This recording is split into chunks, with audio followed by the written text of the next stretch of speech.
नाज़रीन ग्रामी, यहाँ पर आपको ये भी बताते चलें कि दुनिया भर में फिजाई आलूदगी का मसला सिर्फ लाहौर तक महदूद नहीं है।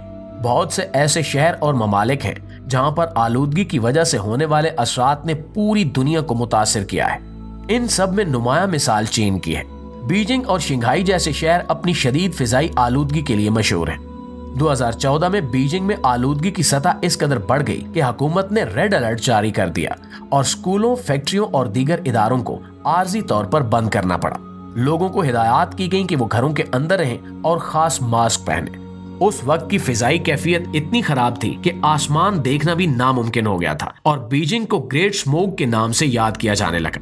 क्योंकि चाइना एक इनकिलाबी मुल्क है, लिहाजा उन्होंने फौरी तौर पर एक्शन लेते हुए बीजिंग और दीगर बड़े शहरों में फिजाई आलूदगी को कम करने के लिए सनती इखराजात पर सख्त पाबंदियां आयद कर दी। पुरानी और आलूदगी फैलाने वाली फैक्ट्रियों को या तो बंद कर दिया गया या इन्हें जदीद माहौल दोस्त मशीनरी से तब्दील कर दिया गया। हुकूमत ने कारखानों और सनती यूनिट्स को पाबंद किया कि वो आलूदगी को कंट्रोल करने वाली जदीद टेक्नोलॉजीज का इस्तेमाल करें। इसके साथ ही चीन ने काबिल तजदीद तवानाई की तरफ बड़े पैमाने पर कदम बढ़ाया।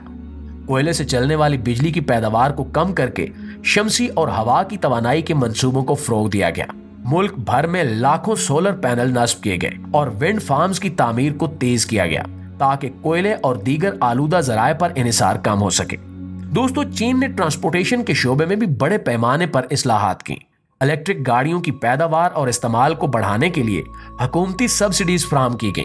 आवाम को इलेक्ट्रिक गाड़ियों के इस्तेमाल की तरफ रागिब करने के लिए नई इलेक्ट्रिक बसें और गाड़ियां मुतारिफ करवाई गई। इसके अलावा पब्लिक ट्रांसपोर्ट के निजाम को मजीद मजबूत बनाया गया ताकि लोग अपनी जाती गाड़ियों की बजाय अवामी जराए को इस्तेमाल करें। जबकि इस मंसूबे में ग्रीनरी और पौधों की अहमियत को खास अहमियत दी गई। बीजिंग में बड़े पैमाने पर शजरकारी मुहिम्मात शुरू की गई, जिनके तहत शहर के मुख्तलिफ इलाकों में पार्कों और सब्जाजारों की तामीर की गई। दरख्तों और पौधों ने फिजाई आलूदगी की सतह को कम करने में नुमाया किरदार अदा किया, क्योंकि ये पौधे कार्बन डाइऑक्साइड को जज्ब करके हवा को साफ रखते हैं। इन तमाम इकदामात की बदौलत बीजिंग और चीन के दीगर शहरों में फिजाई आलूदगी की सतह में वाज़ेह कमी देखी गई। अगरचे एक फौरी अमल नहीं था और इसके असरात को मुकम्मल तौर पर जाहिर होने में कुछ साल लग गए, लेकिन आज चीन का मौलियाती मॉडल दुनिया के दीगर ममालिक के लिए एक मिसाल बन चुका है। ये साबित करता है कि अगर अज़्म और मुस्तकिल मिजाजी से काम लिया जाए तो फिजाई आलूदगी जैसे बड़े मसाइल को भी हल किया जा सकता है। पाकिस्तान की तरह भारत भी फिजाई आलूदगी के संगीन खतरात से दोचार है, खास तौर पर नई दिल्ली। दोस्तों, 2017 में दिल्ली की फिजा इस कदर आलूदा थी कि एक क्रिकेट मैच के दौरान खिलाड़ी मास्क पहनने पर मजबूर हो गए। इस वाक़े ने आलमी सतह पर दिल्ली की फिजाई आलूदगी की शिद्दत को नुमाया किया।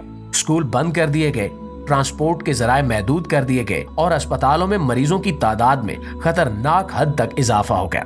और आज लाहौर के बाद फिजाई आलूदगी में दूसरा नंबर दिल्ली का ही आता है। आखिर में ये बात वाज़ेह है कि फिजाई आलूदगी एक संजीदा मसला है जिसने दुनिया भर के बड़े बड़े शहरों को अपने शिकंजे में जकड़ लिया है।